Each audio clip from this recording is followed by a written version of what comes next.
안녕하세요. 공감 김인우입니다. 김지원 교수님과 함께하는 일제강점기 코리안 디아스포라 두 번째 시간입니다. 교수님과 인사 나누겠습니다. 교수님 안녕하세요. 네, 안녕하세요.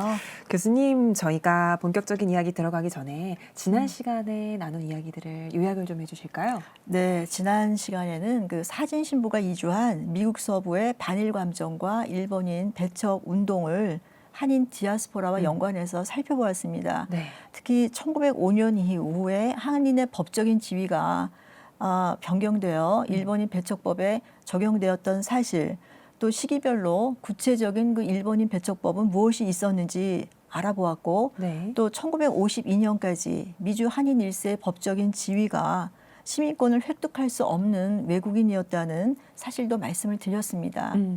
그래서 이번 시간에는 일본인 배척법이 그 사진 신부의 탄생에 어떻게 영향을 주었는지 말씀을 드리겠습니다. 알겠습니다. 네. 교수님, 근데 궁금한 게요. 1905년 이후에 대한제국기에 이민을 담당했던 기관이죠. 수민원이 문을 닫았고 미국으로의 이민이 이미 중단이 된 걸로 알고 있는데, 이렇게 한인의 이민이 중단된 상황에서 어떻게 한인 여성들이 미국으로 갈 수 있었을까요? 네. 1905년 미국으로의 그 한인 이민이 중단된 것은 맞습니다. 사진 신부가 미국으로 이주하게 된 것은 국내 상황 때문이 아니라 미국에서 있었던 그 1908년의 신사협정에 의한 것입니다. 그래서 그 사진 신부의 이주 배경을 이해하려면 1905년부터 신사협정까지의 그 미국사에서의 그 무슨 사건이 일어났는지 그 일련의 사건을 좀 살펴볼 필요가 있습니다. 네. 그러면은 구체적으로 한인이 1905년 이후에 일본인 배척 운동과는 어떻게 연결이 되나요? 먼저 1905년이 일본인 배척 운동의 첫 분수령이었습니다. 샌프란시스코에서 최초의 반일 단체인 아시안 배척 연맹이 결성되었습니다.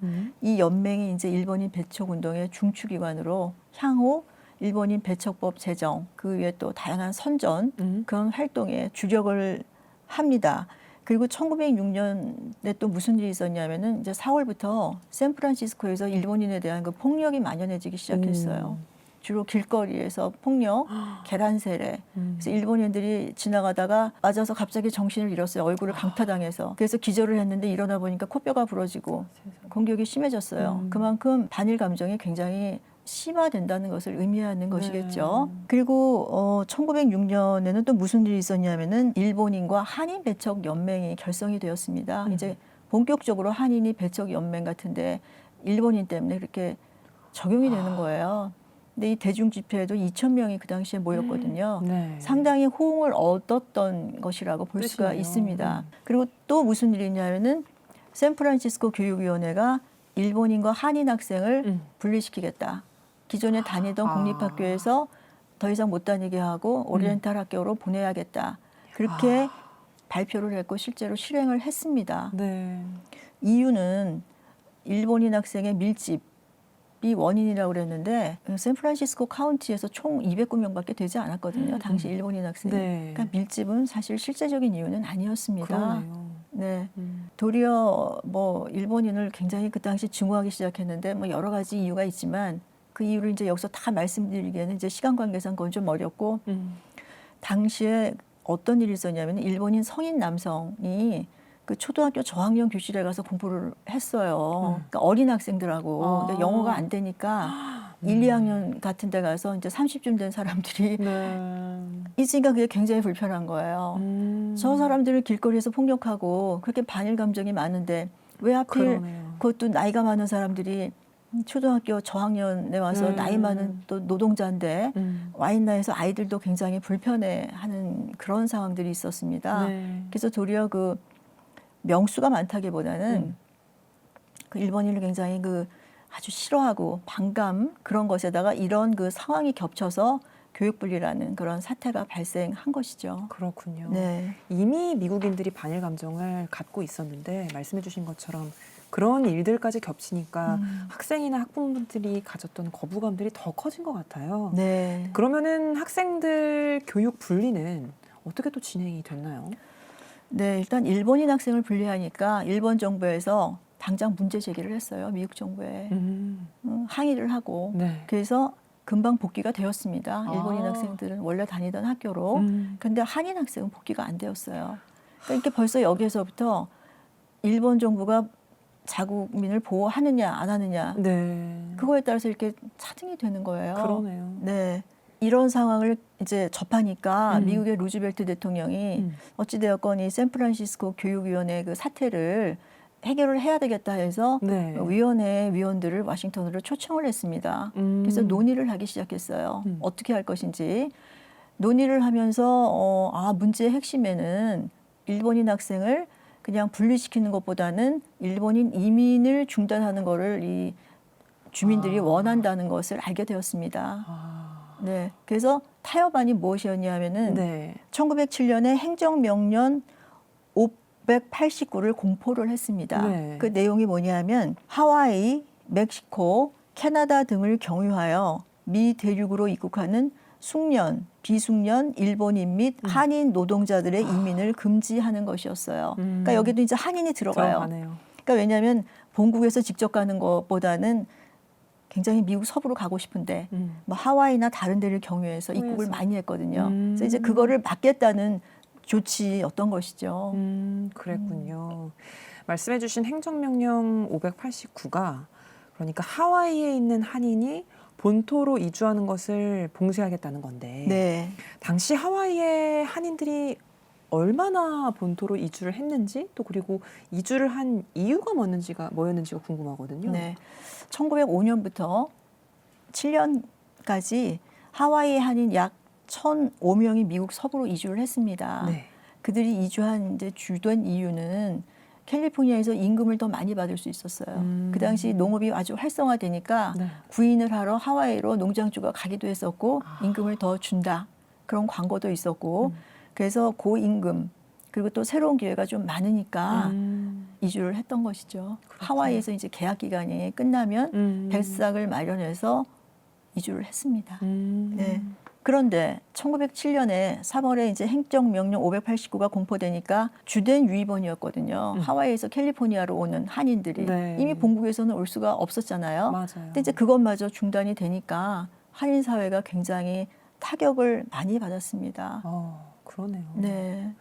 그러면은 행정명령 589로 하와이에서 이주하는 한인 이민이 중단이 됐으니까요.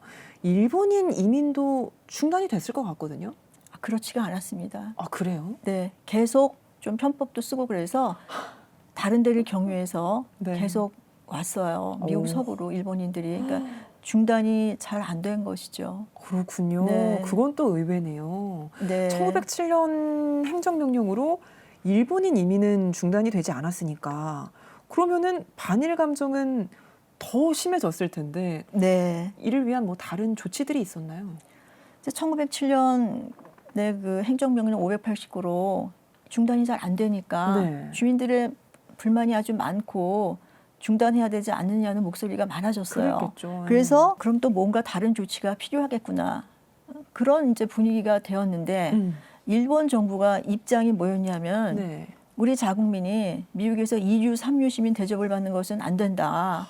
그러니까 중국인과 같이 중국인은 1882년에 중국인 배척법이 연방법이었는데 네. 그걸로 그냥 전면 배척이 됐어요. 근데 음. 그런 양상이 싫다는 거예요. 일본 정부가. 우리는 우리가 알아서 조정하고 중단을 할 테니 미국 측에서 연방법 같은 걸 정해서 일본인을 전면 배척하는 거는 곤란하다. 그래서 또 그런 입장을 미국이 배려해서 1908년에 신사협정을 체결하게 된 것이죠. 네. 말씀 듣다 보니까 당시 일제 식민지여서 우리나라는 한국 자국민에 대한 보호를 할 수 없는 상황이었잖아요. 근데 아무래도 그렇죠. 일본인들은 정말 자국민 보호 하나는 정말 철저히 하고 있는 것 네, 같네요. 아주 노력을 많이 했습니다. 네. 그러면 신사협정은 구체적으로 어떤 내용이었나요? 네, 먼저 협정 내용을 보면 첫째, 일본은 미국으로 입국하려는 일본인과 한인 노동자들에게 여권 발급을 중지하여 미국으로의 이민을 제한한다. 둘째, 이전에 미국에 거주했거나 거주했던 자의 가족을 제외하고는 숙련, 비숙련 노동자의 여권을 발급하지 않으며 당분간 하와이로 이민 중지를 결정한다. 즉 노동자의 이민을 중단한다는 의미예요. 간단히. 네. 그런데 신사협정에는 인도적인 조항이 있었습니다. 어. 이미 미국에 그 거주하는 기혼 남성들이 있었거든요. 네. 그 거주하는 노동자의 부모, 자녀, 배우자에게는 앞으로도 여권을 발급하다는 조항이 있었습니다. 그러니까 이미 결혼해서 왔는데 부인이나 자녀나 부모는 일본에 있어요. 그럼 평생 떨어져 살 수 없으니 네. 그들은 오도록 배려하겠다. 그러니까 아. 가족을 좀 재결합시키도록 우리가 배려를 한다. 그런 입장이었거든요. 네. 근데 미국인들은 일본인 기혼 남성이 본국에 있는 부인, 자녀, 부모를 데려오는 것으로 생각을 했어요. 그랬겠죠. 근데 실제로는 미혼 남성까지 사진 결혼을 해서 본국에서 여성이 이제 오게 된 것이죠. 그리고 한인 여성들도 일본 여권을 발급받아서 미국으로 올 수 있으니까 아. 이른바 한인 사진 신부가 탄생을 하게 된 것입니다. 그렇군요. 네. 사진 신부 탄생 배경이 그렇게 또 연결이 되는 건데요. 미국사 측면에서 들으니까 확실히 좀 명확하게 이해가 되는 것 같습니다. 어떤 측면에서 신사협정의 인도적인 조항이 한인들에게는 호재였겠구나 이런 생각도 들고요. 당시 한인 사회가 거의 다 남성으로 구성되어 있다고 들었는데 네. 성비가 어땠나요? 1910년 기준으로 10대 1 정도 되었습니다. 그러니까 10대 거의 남성 위주라고 볼 수 있죠. 아, 그렇군요. 네. 정말 그야말로 남성들로 구성된 사회였는데 말씀을 듣다 보니까 이 역사적인 이야기들은 정말 다양하게 정치, 경제, 사회적 맥락 속에서 이해를 해야 되는구나라는 것들을 파악하게 됐고요. 이번 강의에서는 사진 신부의 탄생이 어떻게 이루어졌는지를 말씀을 해주셨는데요. 다음 시간에는 어떤 주제로 살펴볼까요, 교수님? 네, 다음 시간에는 사진 신부의 이주 동기와 그들의 그 교육 배경을 중심으로 말씀을 드리겠습니다. 알겠습니다. 사진 신부의 이주 동기와 교육 배경에 대한 내용 다음 시간에 이어서 살펴보겠습니다. 교수님 고맙습니다. 네, 고맙습니다.